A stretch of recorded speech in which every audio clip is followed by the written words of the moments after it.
Hello, अस्सलाम वालेकुम। मैं शमीम अहमद अपने यूट्यूब चैनल पर आप लोगों से मुखातिब हूँ।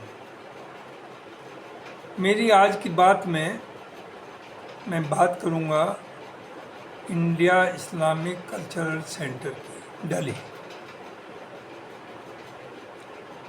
तकरीबन जून 2023 से वहाँ क्राइसिस चल रही है और ये सभी को मालूम है कि इस क्राइसिस को क्रिएट करने वाले कौन लोग हैं और उनकी क्या मंशा है, क्या सोच है। देखिए, जो मेमोरेंडम ऑफ अंडरस्टैंडिंग या किसी भी ऑर्गेनाइजेशन या सोसाइटी का जो कानून होता है, लॉज बाय लॉज कहिए, वो कोई ऐसी चीज़ नहीं जो परमानेंट है। वो कोई होली बुक नहीं है। वो टाइम टू टाइम चेंज होते हैं और होने भी चाहिए। वहाँ बाय चांस एक क्लॉज है कि आदमी 75 ईयर्स होने के बाद इलेक्शन नहीं लड़ सकता, लेकिन ये कहीं मेंशन नहीं है कि अगर वो मान लें 73 ईयर्स की एज पर या 74 ईयर्स की एज पर इलेक्शन लड़ता है तो लड़ सकता है, इज एलिजिबल। तो ये कहीं नहीं है कि अगर उसका एज 75 ड्यूरिंग हिज टेन्योर हो जाती है तो वो उसी वक्त छोड़ेगा या टेन्योर पूरा करने के बाद। लेकिन लॉजिकली जब 75,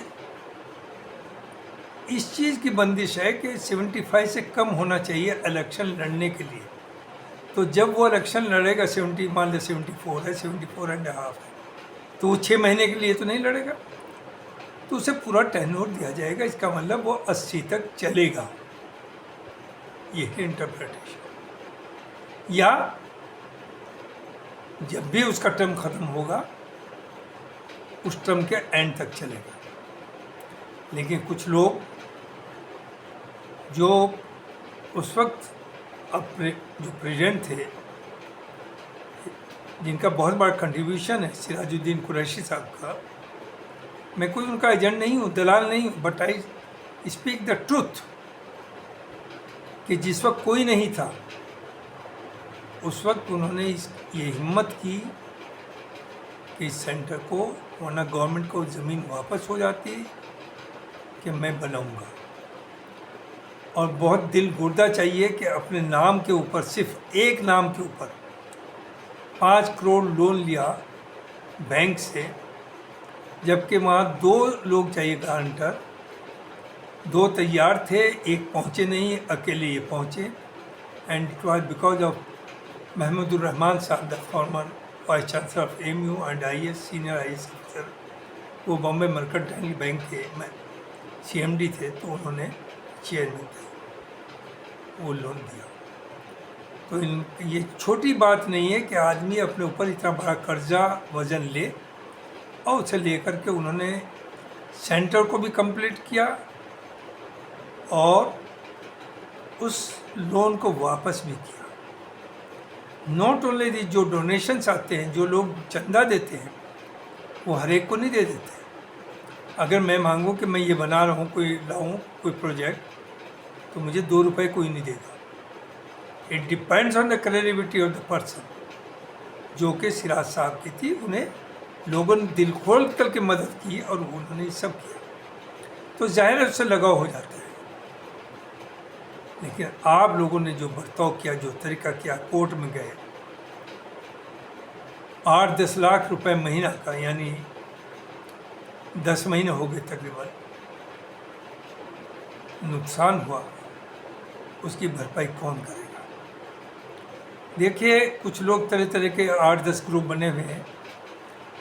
किसी में इधर एक्सट्रीम के लोग हैं, उधर के एक्सट्रीम के लोग हैं। ख़ास तौर से मैं जैदी साहब के बारे में, आसिफ जैदी की कहूँगा, उन्होंने किसी के खिलाफ क्रिटिसाइज तो क्या, he the right and other group has the right कि आपकी वीकनेस बताए, लेकिन उसने एब्यूसिव लैंग्वेज पर उन्होंने कंट्रोल रखा। मुझे बड़े अफसोस की बात है कि आप पढ़े लिखे, आप इंटेलेक्चुअल, आप मुसलमानों की रहबरी करने वाले हैं, और आप जिस तरह के लोगों को, गंदे लोगों को ग्रुप्स में रख के मैं एक साहब तो कहते मैं बहुत सीनियर जर्नलिस्ट हूँ, मेरी एज 73 है, सीनियर सिटीजन हूँ, और जो ज़बान वो इस्तेमाल करते हैं उन्हें शर्म आनी चाहिए, और उन्हें सपोर्टर जो उनके उन्हें भी शर्म आनी चाहिए। दूसरी बात, एक साहब ने कहा कि नहीं साहब, बिजनेसमैन को तो इसमें आना ही नहीं देना चाहिए। ऐसा क्यों? जो सर्विस वाला है क्या उसमें पैसा है? वो तो बेहद करप्ट है, वो तो जी हुजूरी करने वाला होता है। 99% जो नौकरी में रहते हैं वो अपने बड़े को सलाम करना, छोटों पे गुस्सा उतारना, उन्हें आके दिखाना, ये उनकी ट्रेनिंग होती है। और रिटायर होने के बाद चूँकि कुर्सी चली जाती है, ना तो आमदनी रह जाती है उनकी, ना कोई सलाम करने वाला रह जाता है, तो वो तलाश में रहते हैं कि कोई ऐसी कुर्सी मिले जहाँ से हम वही सब करें। वही सब मीन्स कोई गवर्नमेंट का वो they will try their best कि गवर्नमेंट को कैसे खुश रखें। ज़ाहिर है गवर्नमेंट से लड़ाई तो नहीं की जा सकती, लेकिन नाजायज़ तरीके का अगर कोई इंटरफेरेंस है उस पर बोलना नहीं पड़ेगा। और ये कि ऐश करें लोगों के पैसे के ऊपर, 4000 मेंबर्स का पैसा है, करोड़ों अरबों की प्रॉपर्टी है। तो मैं ये समझता हूँ कि सर्विसमैन को तो इसमें आने ही नहीं देना चाहिए। ये उनके लिए जवाब है जो ये कह रहे थे कि बिजनेसमैन को तो आना ही नहीं चाहिए। क्योंकि बिजनेसमैन अगर वो वेल टू डू है, ईमानदार है, वो उतनी मदद कर सकता है जो ये 100 साल में नहीं। चूँकि इन्होंने तो पैसा लेना सीखा है, इन्होंने देना नहीं सीखा है। अगर बिजनेस हाउस है तो उसे अल्लाह ने इतनी कैपेसिटी दी कि वो मदद भी कर सकता है, और उसके कहने से दूसरे लोग भी मदद कर सकते हैं। खैर ये चलता रहा, और in during these 10 months from June 2023 से अब तक, टर्म ख़त्म हो गया तब भी आप कुर्सी नहीं छोड़ रहे हैं। उन्हें देखिए ऑनर ये थी, अच्छे लोग हैं सभी, मैं उन्हें कोई बुराई नहीं निकाल रहा हूँ, तो उन्हें भी छोड़ देना चाहिए था जैसे टर्म ख़त्म हुआ, और कोशिश करते उनसे कहते जो सो कॉल्ड ऑब्जर्वर है कि साहब इलेक्शन करा दीजिए। And again MOU is not a Holi book. और मैं ये पहले भी कहा कि ना सुप्रीम कोर्ट तय कर सकता, ना हाई कोर्ट तय कर सकता, ना कोई और कोर्ट। अगर कोई सुप्रीम बॉडी होती है किसी सोसाइटी की, ऑर्गेनाइजेशन की, वो जनरल बॉडी होती है। तो जनरल बॉडी के डिसीजंस को, मेजॉरिटी डिसीजन को, ना supreme court null and void कर सकता, ना हाई कोर्ट कर सकता है, ना कोई दूसरा court. And I am happy कि आफ्टर लॉन्ग स्ट्रगल कोर्ट ने वर्डिक्ट दिया, और वही कहा कि आप जनरल बॉडी की मीटिंग करिए और उसमें तय करिए।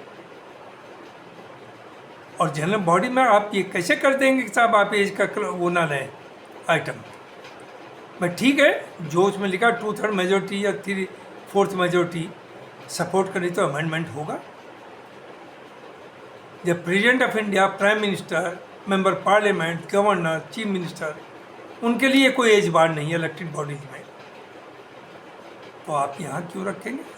ठीक है, रख दिया था, तो that can be changed, and I hope it will be changed, and it should be changed. रही दूसरी, इन्हें शर्म आनी चाहिए जिस तरह के चार्जेस कुरैशी साहब पर लगा रहे हैं। कुरैशी साहब ने कुछ दिया है, कुछ लिया नहीं है।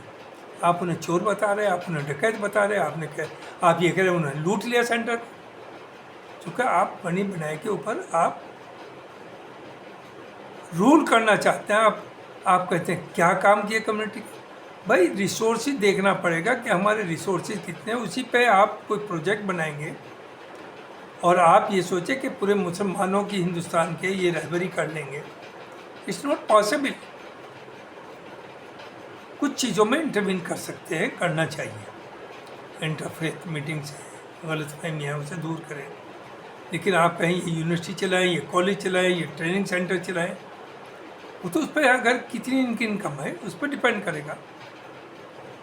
और दूसरे जो मेंबर्स हैं, लाइव मेंबर, वो कहते हैं उनके लिए चाय भी पी लो, उनके कॉफ़ी पी लो, बैठने की भी जगह, उन्हें चैम्बर भी मिले। कहाँ से मिल जाएगा भाई? फिर सेंटर कैसे चलेगा? आमदनी कहाँ से आएगी? तीसरी चीज़, ये जो किया है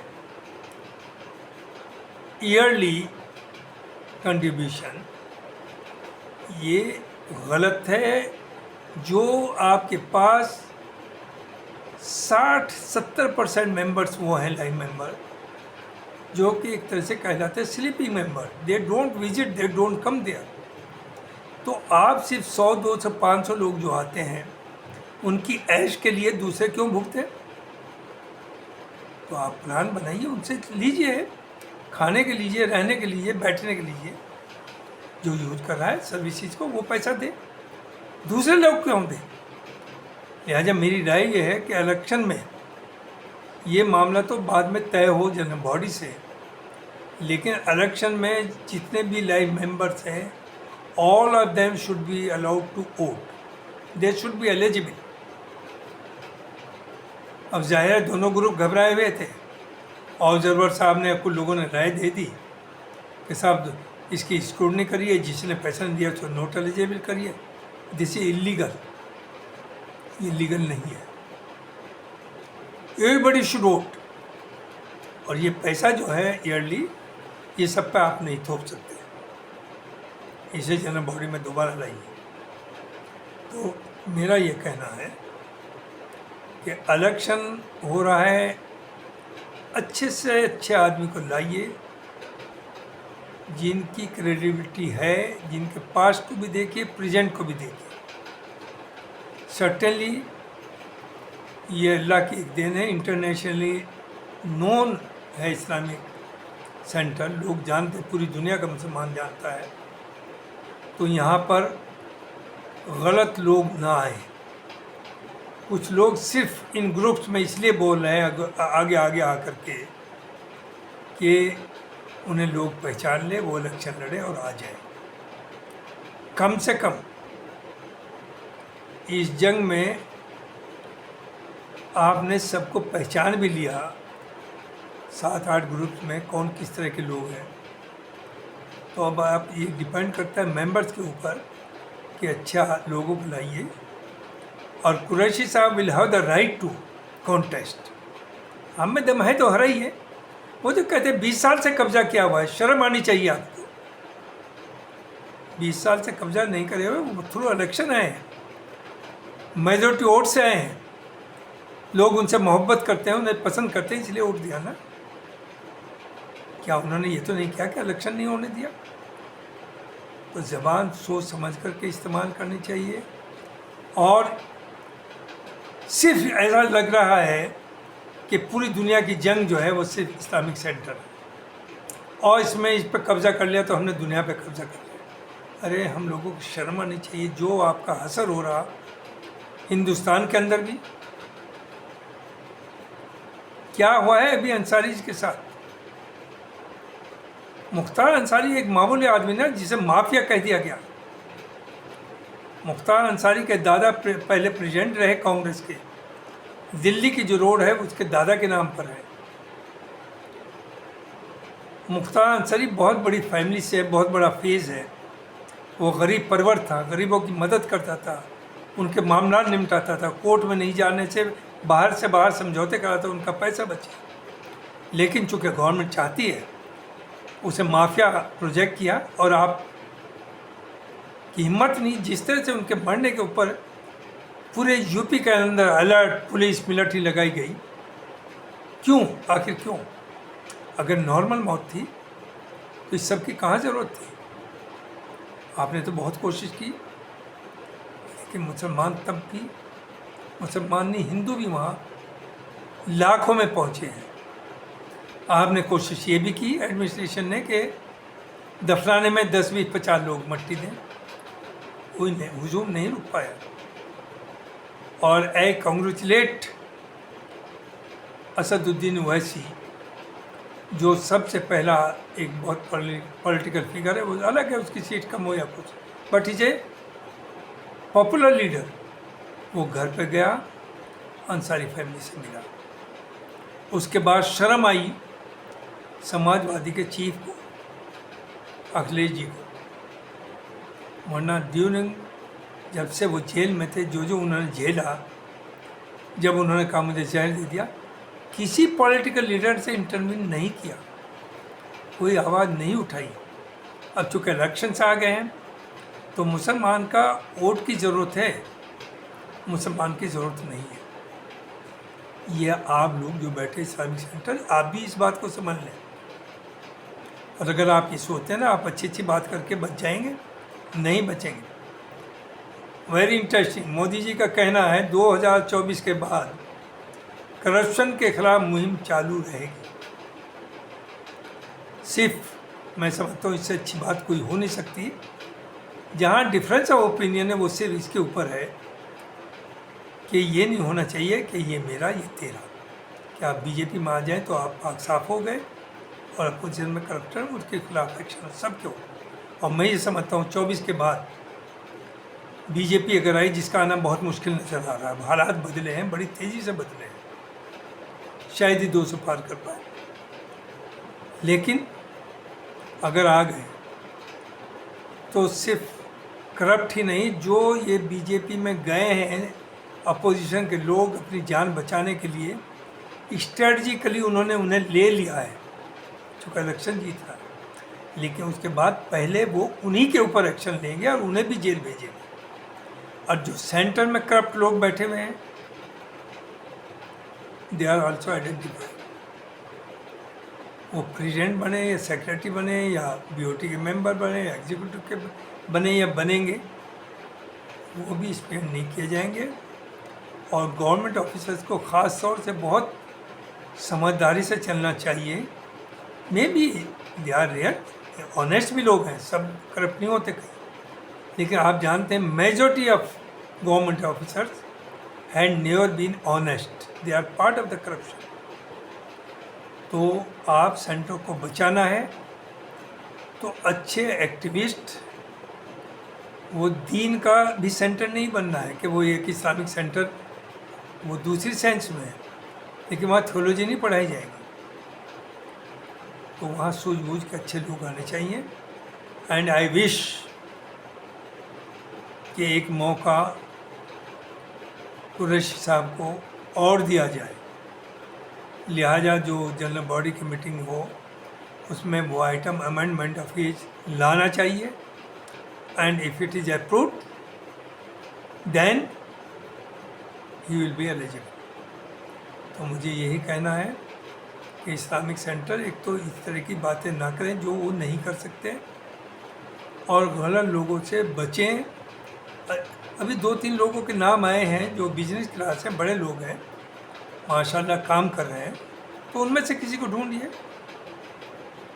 और मैं एक और नाम मुझे लेने में कोई वो नहीं, जो हमारे पिछली बार भी इलेक्शन लड़े थे,